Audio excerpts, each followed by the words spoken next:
Vamos a hacer una breve aproximación a algo que Ricardo Rojas denominó la pedagogía de las estatuas.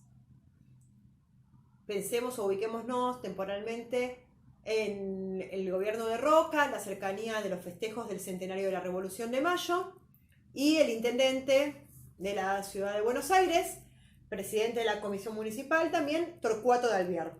Es el momento en el que se emprende la modernización de Buenos Aires para que se transforme en la París de Sudamérica, y entre otras cosas se abre la Avenida de Mayo y se tira abajo la recoba de Plaza de Mayo, unificando todo ese espacio.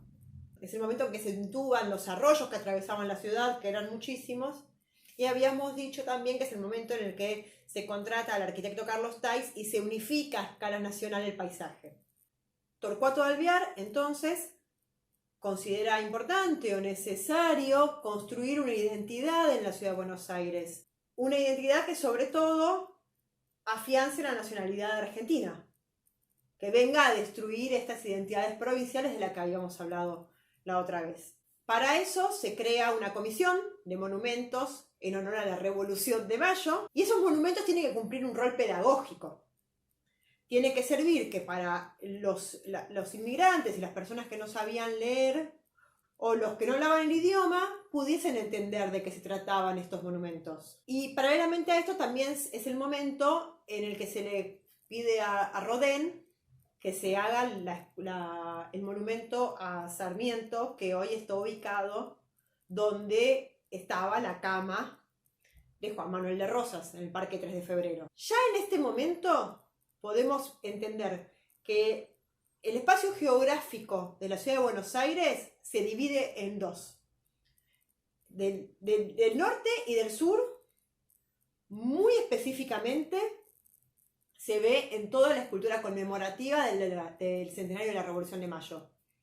Al norte, bien aristocrático, están todos los monumentos, donaciones de estados extranjeros. La Torre de los Ingleses, el monumento de los españoles, la estatua de Washington, los monumentos que dio Suiza, todos esos monumentos están del lado norte y aristocrático de la ciudad. Y al sur casi no hay monumentos. Y además, desde Plaza de Mayo y Diagonal Sur hasta la cancha de River tenemos toda una serie de monumentos secuestres.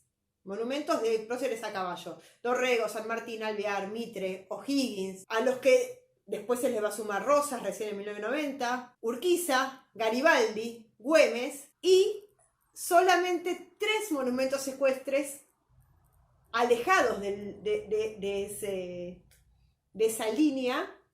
Uno en el centro geográfico de la ciudad, el Cid Campeador, el monumento a Bolívar en Parque Rivadavia, y el único monumento ecuestre de la zona sur de la ciudad, el monumento al Recero en Mataderos. En torno a la figura de Torcuato de Alvear, tenemos que decir también que Plaza Francia, lo que nosotros llamamos Plaza Francia, se llama Plaza Torcuato de Alvear, en honor al primer intendente de la ciudad. Que sería como el punto inicial de lo que es el arte conmemorativo en este sector del país. Le continúa Hipólito Yrigoyen, que viene a reafirmar la identidad nacional. Entendamos que cuando la Unión Cívica Radical llega al poder, es considerado la chusma prácticamente.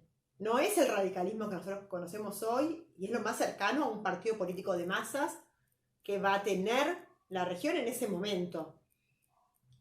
Y acompañado a eso, viene la nueva escuela histórica y en la necesidad de reafirmar la identidad nacional. Entonces, otra vez hacemos hincapié en el rol pedagógico que tiene que tener el arte conmemorativo, al igual que los libros de historia.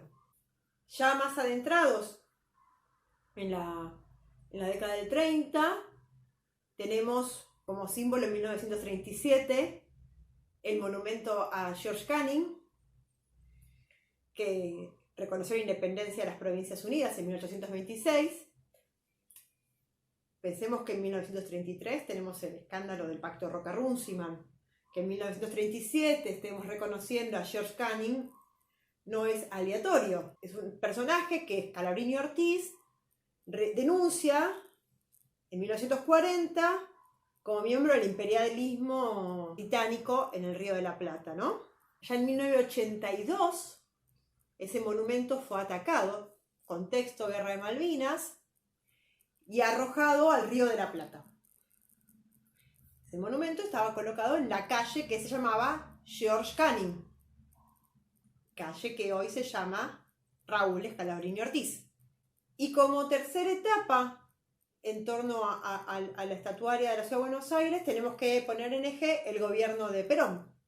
Cuando Perón está en el gobierno, en 1950, se cumple el centenario de la muerte de San Martín. Y también se van a llevar adelante varios monumentos al respecto, además de la reedición de un montón de manuales y libros que cuenten la historia de San Martín.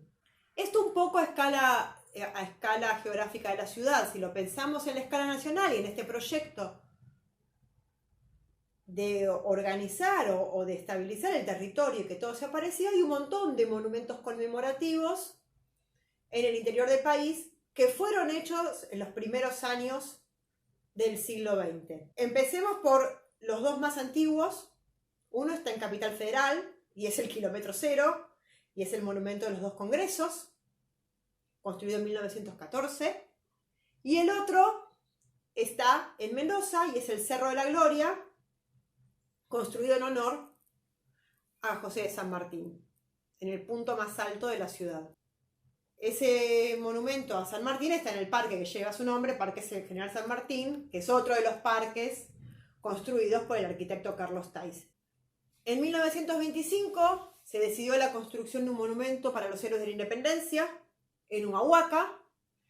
Ricardo Rojas presidió la comisión para la elección de artistas, y entre otros participaban de esa comisión Ibarguren, Lugones o Enrique Larreta, el dueño de la casa donde hoy funciona el Museo de Arte Español Larreta.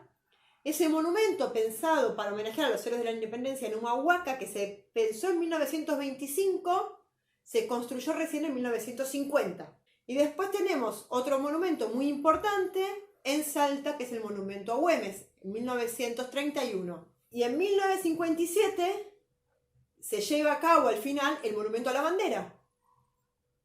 Que tenemos que pensar esto. Ese monumento se encargó en 1910. Se le encargó a una mujer, a Lola Mora. Como Lola Mora evidentemente tenía ideas bastante más avanzadas que los hombres de su época, todo lo que ella hacía se consideraba siempre subido de tono. Desde 1997, las estatuas que hizo Lola Mora para el monumento a la bandera están ubicadas detrás del monumento, como escondidas, como las estatuas que hizo para el Congreso, que fueron llevadas a Jujuy, y como a los jujeños les pareció también bastante pornográficas, les hicieron unos taparrabos de cal para que no se vean las partes íntimas de las estatuas. En 1910 no se terminó de hacer el monumento a la bandera, se retoma el proyecto en 1940 y gana el proyecto que presenta el arquitecto Bustillo, que es uno de los arquitectos emblema de nuestra historia nacional. Cuando hablamos de Bustillo, pensamos que es el arquitecto que hizo la Rambla Bristol, el Hotel Provincial en Mar del Plata, el Hotel Yao Yao en Bariloche, el edificio del Banco de la Nación Argentina frente a la Plaza de Mayo, que a su vez ese edificio tiene una de las cúpulas más grandes del mundo, que solo se puede ver desde adentro. Son nombres emblemáticos en la construcción de la identidad visual de la Argentina. Y no aleatoriamente dejé a uno de los escultores más importantes de la historia para el final. El escultor se llama Rogelio Irurtia, es uno de los escultores más importantes de la Argentina, y quiero que pensemos dos de sus obras. Uno es el mausoleo a Bernardino Rivadavia, que está en Plaza Miserere, o Plaza 11 de septiembre de 1852, que es la fecha de la reacción de Buenos Aires contra Urquiza, el momento de la separación de Buenos Aires y la Confederación, cuando se repatrian los restos de Rivadavia, en 1932 se le encarga la construcción del mausoleo a Rogelio Urrutia. Miren cómo ya, de a poquito, también bajamos un poco hacia el sur de la ciudad. O sea, estamos en el límite. Rivadavia atraviesa la ciudad en dos. Y también sería bastante anecdótico cómo el trabajo de ese escultor termina en un lugar como Plaza 11, ¿no? Y otra gran obra de Rogelio Urrutia es el Canto al Trabajo. El Canto al Trabajo estuvo ubicada primero en Plaza Dorrego, pero como consideraban que no era necesario tener una estatua de ese estilo, que fuera una oda a la clase trabajadora, fueron buscándole varios lugares hasta que finalmente terminó en la calle Paseo Colón, en una plazoleta frente a la Facultad de Ingeniería, donde difícilmente sea admirada u observada como debería serlo. A lo que quiero ir con esto es que esta época, que viene acompañada del surgimiento de la nueva escuela histórica y de la pedagogía de la historia, y que también tiene relación o guarda relación con los comienzos de nuestro instituto de profesorado, en que muchos miembros de la nueva escuela histórica se dedicaban a la pedagogía de la historia o a la enseñanza de la historia, tiene que ver con un proyecto de construcción de ideario nacional que lo podemos ver desde múltiples lugares en la ciudad de Buenos Aires, que es el lugar en donde estamos nosotros, pero también a lo largo del territorio.